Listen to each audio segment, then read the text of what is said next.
Yo, what's good, guys? It's Dcrypt back with another video. Today, I'm going to show you how I keep a 95% win rate in this current market. Today, I'm going to show you how simple you should keep your trading. You don't need all these crazy monitors, computers, whatnot. All I use is my laptop and my phone, supply and demand, and one indicator. So let's jump right into it. So just by looking at the screen here, based off the current trend of the market, we can see heavy aggressive selling. So what I like to do is I like to draw zones based off wherever there's aggressive selling or buying. So here we're gonna draw a supply zone. And so what I do on supply zones is I draw my zone from the top of a green wick to the bottom of a red close. So anytime we come back up and touch the zone, this is a good risk to reward to play the short side on the market. Now let me give you another example. If price breaks above resistance, resistance is now support. If price breaks below support, it is now resistance. So here we're looking at the current market. So let's try to find supply and demand zones. So based off what I'm seeing here in early May, we had aggressive buying, which this would be a nice demand zone. So I'll go from the bottom red wick to the top of the green close.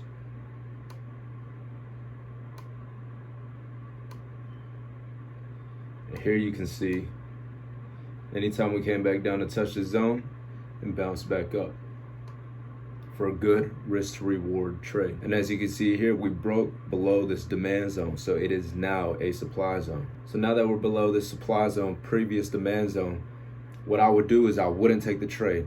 I would stay patient. I would wait for price to come back up and touch the supply zone. And as you can see, the next day we gapped up and touched the supply zone.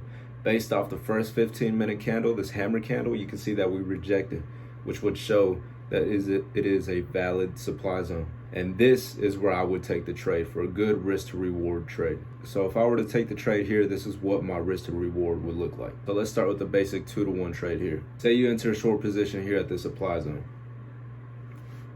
If we were to get stopped out, we'd maybe be down 4 or 5% depending on what contracts you get. I don't like to play 0 DTEs. I don't like to play none of that. So that way it gives the trade time to play out. And this is just a 2-to-1 trade. This is if you were to take your daily profit and you're done. If you held all day, the profit would be much larger. So that is how I use supply and demand. Now guys, I told you I will show you what indicator I use when it comes to trading. And there is only one indicator I use, and that is the 15 EMA. So if you look at my screen, you can see this blue line going in between all the candles up and down, whatever. Essentially what this 15 EMA does, it just shows you the trend of the market. And so what this helps me with is figuring out which way to play the market. That way you don't fight the trend. You never want to fight the trend. So you can see here, based off the supply zone we just drew, we broke above, which faked everybody out. I don't like swinging in this market. And we gapped down below this 15 EMA. In the case that we did break the 15 EMA back up to the upside, I would have switched my buys, wait for it to retouch, and then I would go long on the market. But in this case, we gapped down off of supply, we stayed below the 15 EMA, and we continued trending down. And not every time are you gonna get a breakout using the 15 EMA. You have to be very careful with how you play. I don't take my trades based off the EMA. I use the EMA in confluence with supply and demand to let me know which way the market is trending. So here you see a whole bunch of choppy mess up and down and up and above the 15 EMA.